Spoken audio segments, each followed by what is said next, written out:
Good morning आप सभी को। अमन आप आ गए हैं, बहुत अच्छा है। गरिमा आ गई है। विवेक जी आप सबको बहुत बहुत धन्यवाद। और शिवानी है, आप भी आ गई हैं, बहुत अच्छा है। आओ हम सब देखें। ये a पर स्क्वायर माइनस बी पर square equal to a plus b, एक कोष्टक में, दूसरे कोष्टक में a माइनस बी।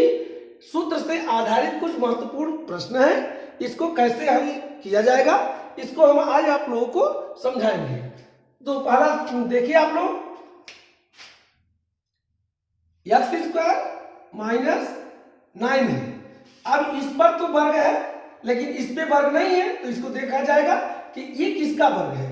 तो ये एक्स पर वर्ग लिख दिया गया, लेकिन इस पर कि ये कितने का वर्ग है, 3 का वर्ग है, तो 3 पर वर्ग लिख दीजिए।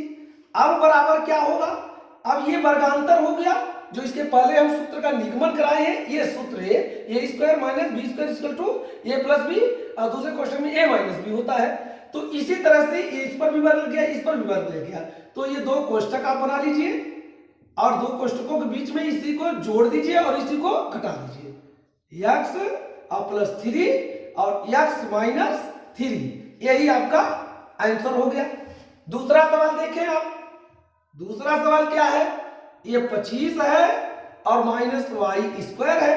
तो स्क्वायर तो इस पर लिखा है, वर्ग लगा है, लेकिन इस पे नहीं लगा है। ये कितने का वर्ग है ये देखना है। ये आपका 5 का वर्ग है, तो 5 का वर्ग लिख दिया गया। ये y पर वर्ग है, लिख दिया गया। फिर इसी तरह का हो गया। फिर क्या करेंगे आप, दो कोष्टक बनाएंगे और दोनों कोष्टकों में आप लोग देखिए ध्यान दें, ये 5 और ऋण धन y एक कोष्टक में, दूसरे कोष्टक में 5 ऋण y, यही आपका आंसर हो गया। यह वर्गांतर के सवाल है, इसी तरह से लगते हैं।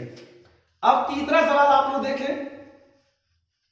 तीसरा सवाल दिया हुआ है y पे वर्ग बटे 121 माइनस 144। इस पर तो वर्ग लगा है लेकिन इस पे नहीं लगा है, तो इसको बनाना पड़ेगा।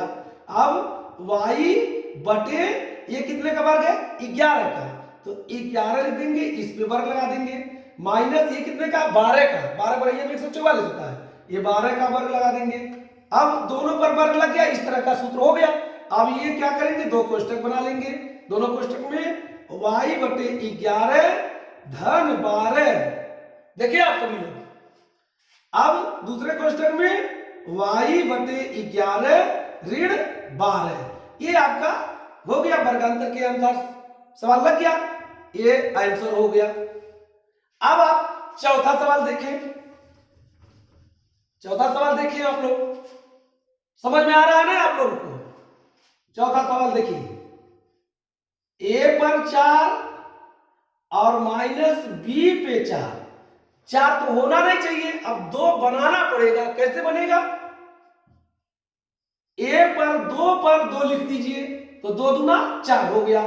अब फिर माइनस b पर 2 का 2 लिख दीजिए, तो 2 दूना 4 हो गया। अब आपका ये वर्गांतर हो गया। अब वर्गांतर हो गया तो एक कोष्टक बना लीजिए, एक कोष्टक ये बना लीजिए। इसमें a square plus B square, दूसरे कोष्टक में a square minus B square, ये आपका हो गया। लेकिन अब और भी तोड़ेंगे। कैसे, ये तो नहीं टूटेगा, a प्लस बी स्क्वायर, ए पर स्क्वायर प्लस बी पर स्क्वायर है, लेकिन a पर स्क्वायर माइनस बी पर स्क्वायर ये तरह का है। अब इस पे वर्ग दोनों पर लगा है, माइनस के बीच में है, तो ये जो है इस रूप में टूट जाएगा। फिर अब a square plus B square ये कोष्टक में और ये मझले कोष्टक में कर लीजिए। फिर दो कोष्टक बनाइए, इस कोष्टक में a प्लस बी और दूसरे कोष्टक में a माइनस बी, ये हो गया। मझला कोष्टक बंद कर दीजिए। अब क्या हो जाएगा, a square plus B square कोष्टक में, दूसरे कोष्टक में a प्लस बी, तीसरे कोष्टक में a माइनस बी, ये आपका आंसर हो गया। इस तरह से वर्गांतर के सवाल लगते हैं। आप लोगों को कुछ समझ में आया ना, धन्यवाद।